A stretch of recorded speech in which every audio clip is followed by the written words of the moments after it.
One of the important concepts that I would like to talk about in commercial property is that how you can add value in the property, how you can increase your rent in the property. So commercial property is something that can be done easily, whereas in residential property that is very difficult. Now, let me give you an example. In residential property there is a one how easy it is to make it two. It's probably you can see that, okay, if you bought a house and the tenant, there is a house is in the front, in the backyard you can put a granny flat and you can get the two tenant. Quite common, and particularly if you have a property you can make that and have this. But what you cannot do on the same property unless you subdivide, you cannot make from two tenants to three tenancy. Like you cannot put two granny flat at the back. In most of the councils, most of the cases anywhere in Australia, council generally will not allow to put two granny flats even though you have space. A classic example would be like in my first residential property that I bought is in Logan City, which everybody buys probably as a first residential property, and that was 1,000 square meter block. The house is in the front, there's a huge space at the back. It had a swimming pool, I had to chop it down, so that's a story for another day. But it has enough space to put not only one, two, I can put three granny flats, I can, because you see the 1,000 square meter block is quite big. The house is in the front, so the huge backyard, you can put literally two, three granny flats.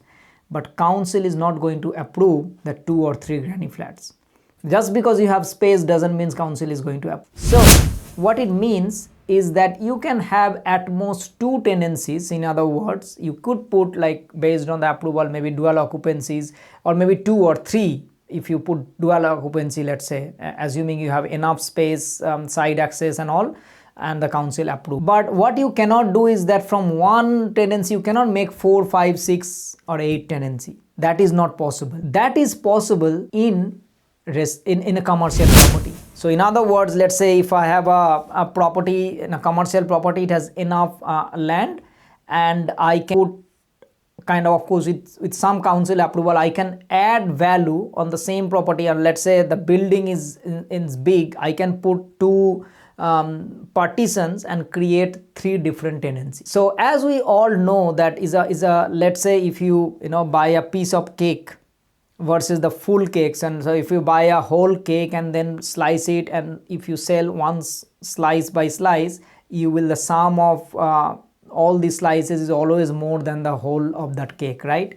Because let's say one cake is $30 and then each slice is like $10, and then if you make 4 or 5 slices, then you will make $50 as compared to $30 if you sell it one.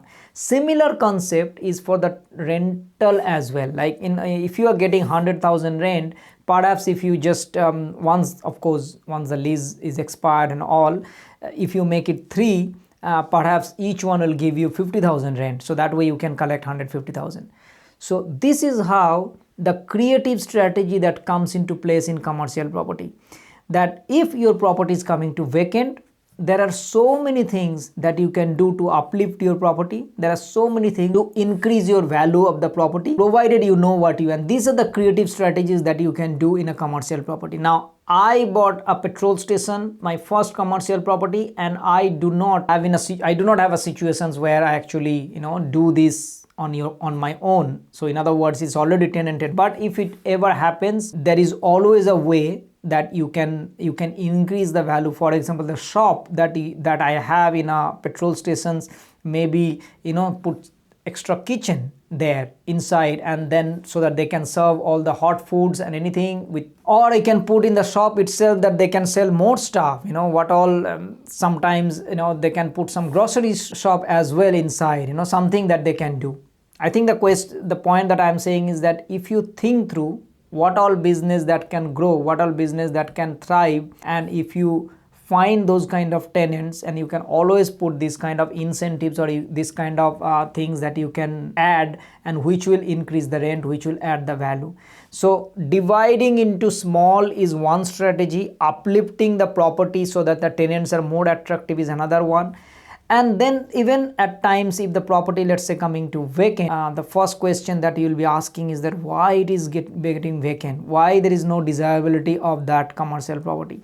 If that's the case, sometimes maybe the rent that you're charging is premium. Can you reduce the rent a little? Any property can be tenanted. Let me put it this way. Any commercial property in Australia can be tenanted, provided you are asking the right price, you are providing the facility. So there are so many creative strategy that you can do. So at times people think, and people are sometimes scared that, oh, if I buy it is going to be and my property, and then you will hear the stories that, oh, this industrial property has been vacant for 6 months or 1 year or 2 years.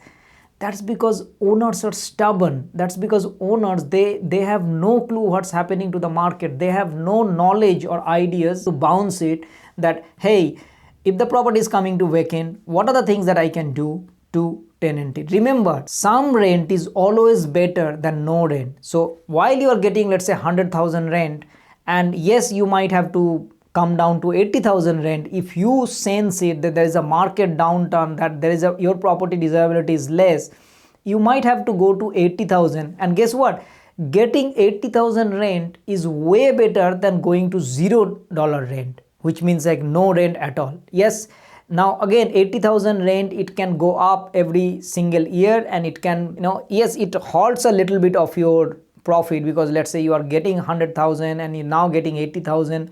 20,000 rent reduction means the property price also technically gone down that much, but that is temporary. Sometimes the other way also happens. When the rent is going up, particularly let's say lease renewals coming, and the current rent that you are getting 100,000, that can shoot up to 120,000 as well. So sometimes so the point that I'm saying is, you need to make sure that where the market is, and you need to match with that, and don't be stubborn of that, oh, I need 100,000, otherwise I'll just not rent it out. Remember, 80,000 is way better than $0 rent, and if you hold this property for long enough, you will always make money. You will always see that the rental growth is there. Every single year it is going up. So it's better to sometimes hit that 80,000 rather than being stubborn and saying that no, I'm not going to rent it out if my rent is gone down. So there are so many creative strategies that you can do so that your property can become tenanted always. There are sayings that sometimes if you are capable enough, or if you engage the right professionals, they will guide you and advise you in such a way that your property will never be vacant. Imagine commercial property portfolio where technically you can make it will never be vacant. Whereas residential property, also the same strategy that you can apply, but residential property you do not think, because you think that there are so many people, if one person moves out, another person will come in as well. Similar thing also in commercial property. Remember these things, and I always tell this to myself as well. As long as there are people are going to stay in the house. People are going to stay in the house means there is a demand in residential property. And as long as there are people means people needs business, because you look around anything, you have to eat, you have to do exercise, you have to do all your economic needs, means everything is business.